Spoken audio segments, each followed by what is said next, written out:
오늘은 8월 17일 사도행전 22장 30절부터 23장 11절까지입니다.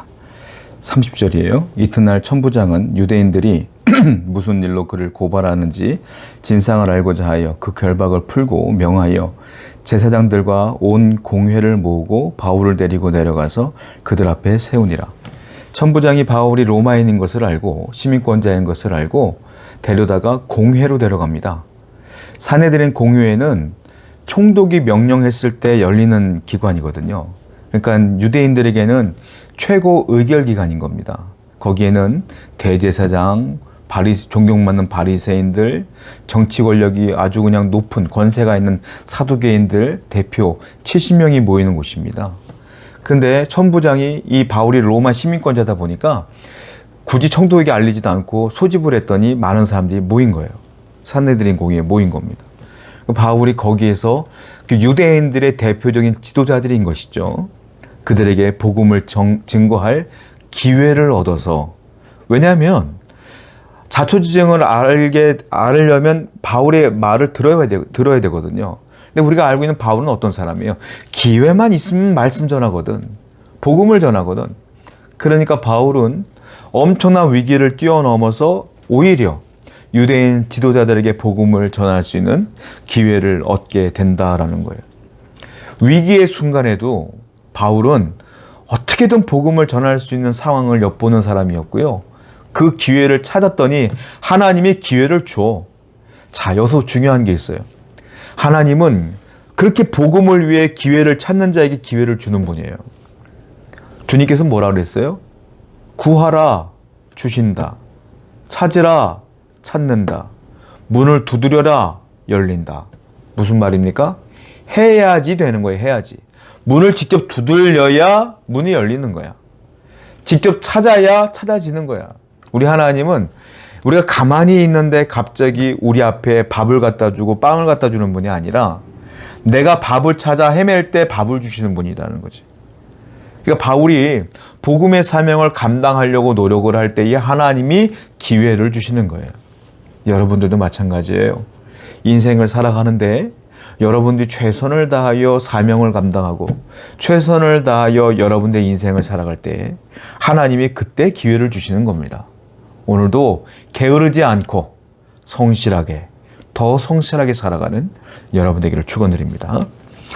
1절 말씀이에요. 바울이 공회를 주목하여 이르되 여러분 형제들아 오늘날까지 나는 범사의 양심을 따라 하나님을 섬겼노라 하거늘 대제사장 아나니아가 바울 곁에 서 있는 사람들에게 그 입을 치라 명하니 바울이 이르되 회칠한 담이여 하나님이 너를 치리로다 네가 나를 율법대로 심판한다고 앉아서 율법을 어기고 나를 치느냐 하니라.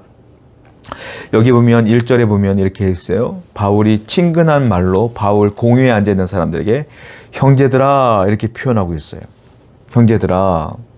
그리고 뭐라고 말합니까? 나는 범사의 양심을 따라 하나님을 잘 섬겼다라고 담대하게 얘기해요. 여러분 같으면 어떡하겠어요? 유대인들 즉 율법학자부터 시작해서 바리새인들, 정치 권력세들 다 있는데 그 앞에서 나는 유대인으로서 하나님을 섬기는 일에 부끄러움이 없어. 나는 잘 살아왔어. 이렇게 얘기할 수 있겠어요? 바울은 그렇게 얘기하고 있어요. 근데 그들이 볼 땐 가소로워할지 몰라요. 산헤드린 공회 회원들이 볼 때는 저놈이 무슨 말을 하는 거야? 할 수도 있어요. 근데 바울은 당당하게 얘기를 하고 있어요. 무슨 말일까요? 여러분, 복음의 메시지는 일단은 예수 그리스도가 이 땅에 우리를 위해 돌아오셨고 그리고 나를 위해 십자가에 못 박혀 죽으셨고 죽음을 이기시며 3일 만에 부활하셨으며 승천하셨고 이제 구원의 길을 만드셨으니 우리가 그 예수를 믿으면 정말로 믿으면 구원자로 믿으면 구원받아. 이게 복음이죠. 말로 말하는 복음이죠. 그런데 또 다른 복음이 있다는 거예요. 그게 무슨 말이냐? 그거는 바로 복음을 전하는 나의 삶, 나의 삶이 복음의 메시지라는 겁니다. 바울은 그 얘기하고 있는 거예요. 나는 온전히 살아왔어. 복음을 전하는 자로서 온전히 살아왔어. 이거예요. 여러분들이 복음을 전하는데 여러분들의 삶이 엉망이라면 과연 여러분들의 말을 듣고 예수님을 믿을 사람이 누가 있겠습니까? 여러분들이 복음을 전한다고 용기 내서 복음을 전했는데 여러분들이 주위에 있는 사람들에게 돈을 구워가지고 갚지 않았으면 누가 여러분들이 전하는 예수를 믿겠냐고요. 여러분들이 친구를 맨날 험담하고 욕하는데 그 친구들에게 복음을 전하면 믿겠습니까? 안 믿죠. 누구보다도 성실하게, 누구보다도 선하게, 누구보다도 온유하게, 겸손하게 살아왔으면 사람들은 여러분들을 보면서 고개를 끄덕일 거예요. 그래, 너가 예수 믿는 사람이 맞지. 나도 한번 믿어보고 싶어 라고 말하지 않겠습니까? 복음 전파는 우선순위 되는 게 있는데 그것은 바로 전하는 자의 삶이 따라와야 된다는 거예요. 오늘도 우리 성도님들은 열심을 다하여 참고, 열심을 다하여 전하고, 또 열심히 겸손하고, 또 주위 사람들을 높여주며 선하게 착하게 살아가는 여러분 되기를 축원드립니다. 2절부터 볼게요.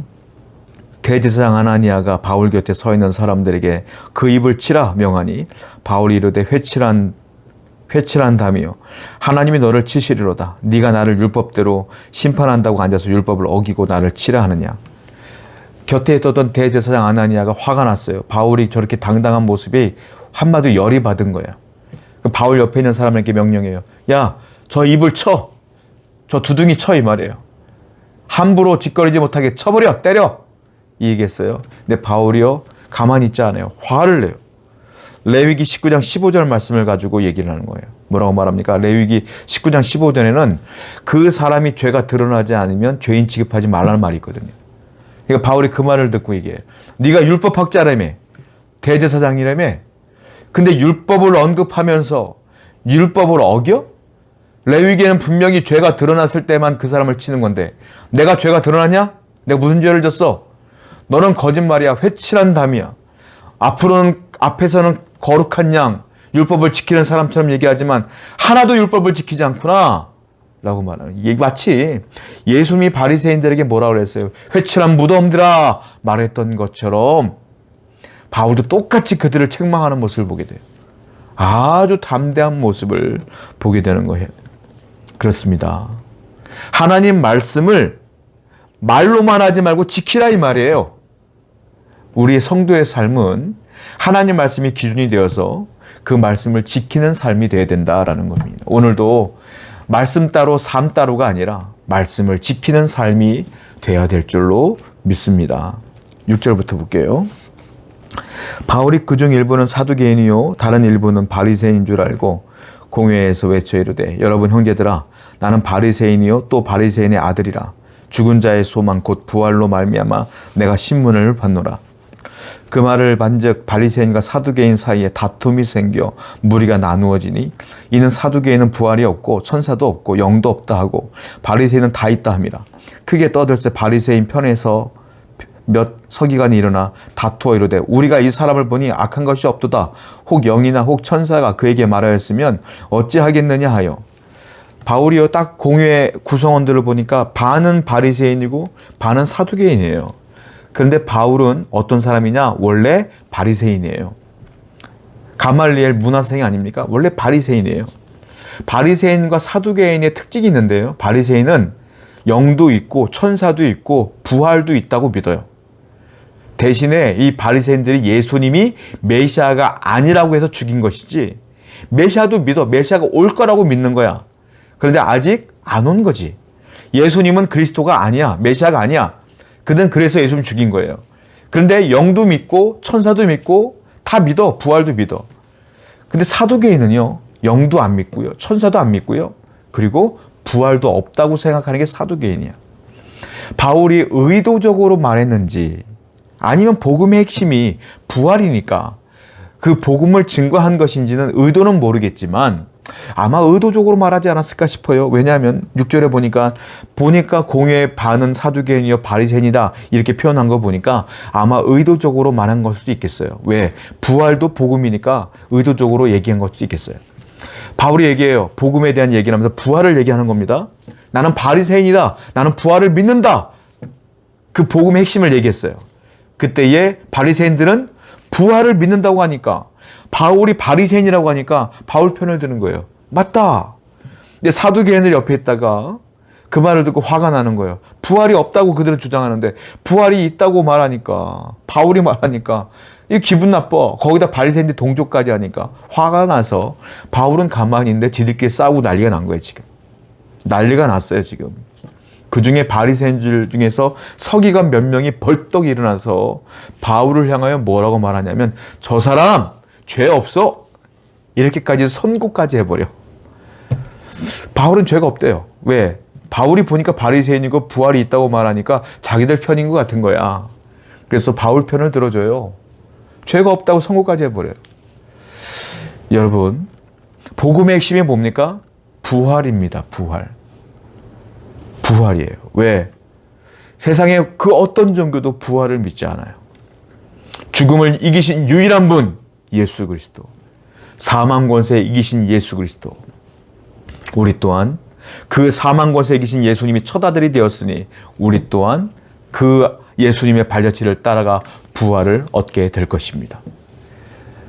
우리 이 부활을 믿으며 저 천국을 소망하며 이 복음 위에 살아가는 저와 여러분 되기를 축원드립니다. 10절부터 볼게요. 큰 분쟁이 생긴 천부장은 바울이 그들에게 찢겨질까 하여 군인을 명하여 데려가 무리 가운데서 빼앗아 가지고 영내로 들어가니라 하니라. 그날 밤에 주께서 바울 곁에 서서 이르시되 담대하라. 네가 예루살렘에서 나의 일을 증언하는 것 같이 로마에서도 증언하여야 하리라 하시니라. 소요사태가 벌어지니까 천부장이 보고 있다 보니까 이게 바울이 죽을 것 같은 거예요. 이 사람들이 싸우다가 가만히 놔둘 것 같지가 않은 거야. 그래서 천부장이 군대를 일으켜서 그 바울을 싹 빼내요. 빼내서 다시 본부로 돌아갑니다. 바울이 죽을 뻔한 거예요. 이제 바울은 사내들인 공회의 사람들도 바울을 죽이려고 하고 있고 일반 유대인들도 바울을 죽이려고 하고 있는 거예요. 이제 바울의 편은 없어. 하나님의 성령이 말씀하신 대로 예루살렘에서 넌 붙잡힐 거야. 이 말을 들었음에도 불구하고 예루살렘을 온 바울은 이제 때가 왔구나 하는 걸 깨닫게 돼요. 이제 내가 잡히겠구나. 그리고 그날 밤에 의기소침이 있었겠죠. 주여, 이제 때가 왔습니다. 걱정이 되겠죠. 근데 가장 심각한 그 위기의 밤에 하나님이 드디어 11절에 보니까 말씀하셔요. 바울아, 담대하라. 네가 예루살렘에서 이렇게 복음을 전한 것처럼 너는 로마에서도 복음을 전할 거야. 즉 예루살렘에서는 죽지 않는다. 너의 죽음의 장소는 로마다. 로마에서까지 내가 너와 함께 할 것이니 아무 걱정하지 말아라. 네 사명 감당하라. 이 말이에요. 우리 하나님은 위기의 상황에서 위로하십니다.